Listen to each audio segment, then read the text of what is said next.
Excerpt from Overnight Miracles by AJ Ashworth. The woman told me to get things, something dead, something alive, something of the ground, something of his. I cried and fretted about what to get, stared at the cracks in the ceiling until my eyes hurt, and then I slept. In the dream that followed, he watched me with eyes the colour of opals, then looked up as a white bird flew over his head. When he dropped his eyes again and opened his mouth, there was a fly, a maggot, and a mound of soil on his tongue. And when he closed and opened his mouth again, they were gone. When I woke, I knew. I collected a crisp fly from the kitchen windowsill, maggots from the fishing tackle shop. I scooped up earth from the garden and the broken glasses from his desk.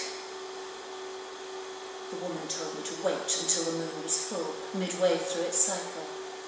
Like him, I asked, midway between one place and the next. Something like that, she said, and coughed until her parched throat almost crumbled into dust. I counted the days to full moon, crossed them out on the calendar. I wrote down the sounds the woman had given me, not words, just sounds, and practiced them as if they were from God itself. At times my jaw ached from the shapes my mouth made, the long vowels, the oohs, the ohs, making their invisible smoke rings to another realm, signalling him home. Then, when the moon was white and whole, I lit the candles, my retinas aching at the sudden flare.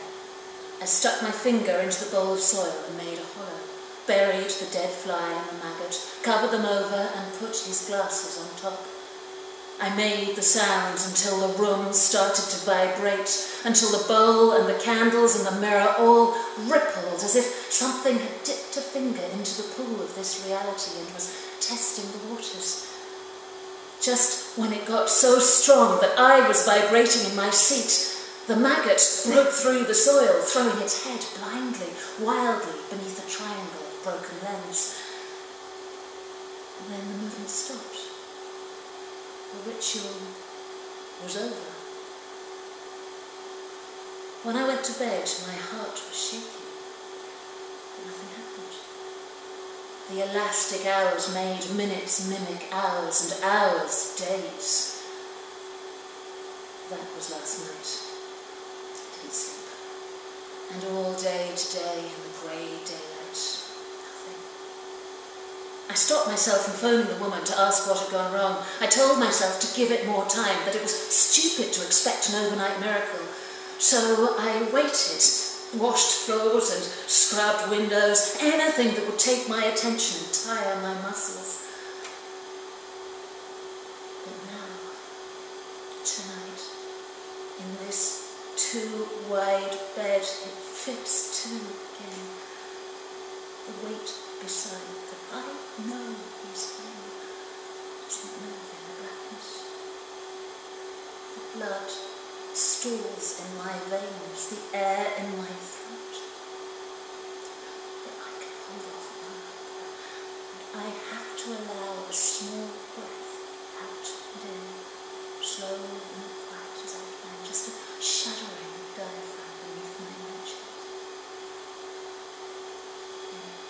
As I'm about to reach out to touch the raised hill of blanket that must be there, light explodes and yellows the room.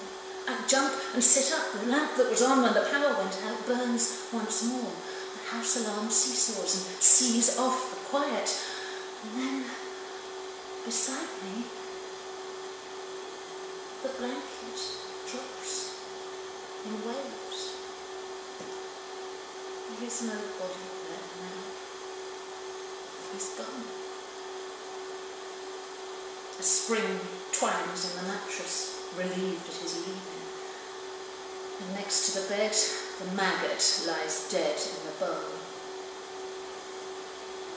Interesting, she says when I tell her. Really interesting.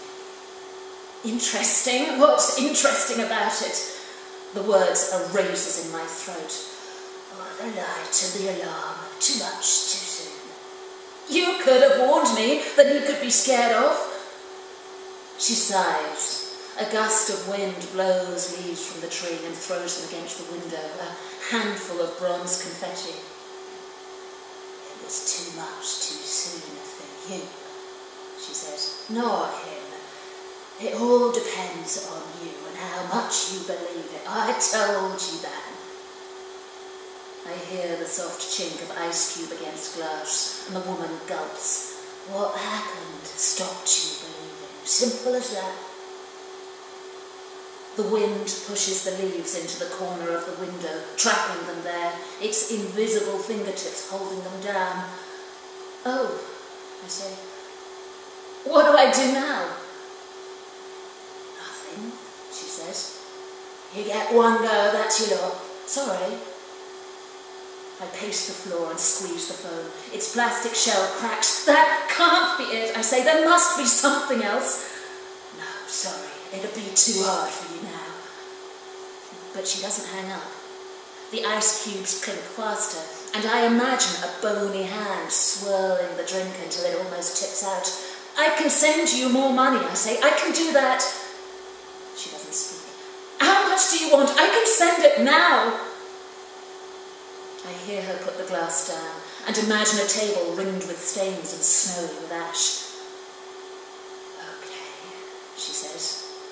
There's a low drumming sound, fingers tapping on the arm of a chair. Make it 5.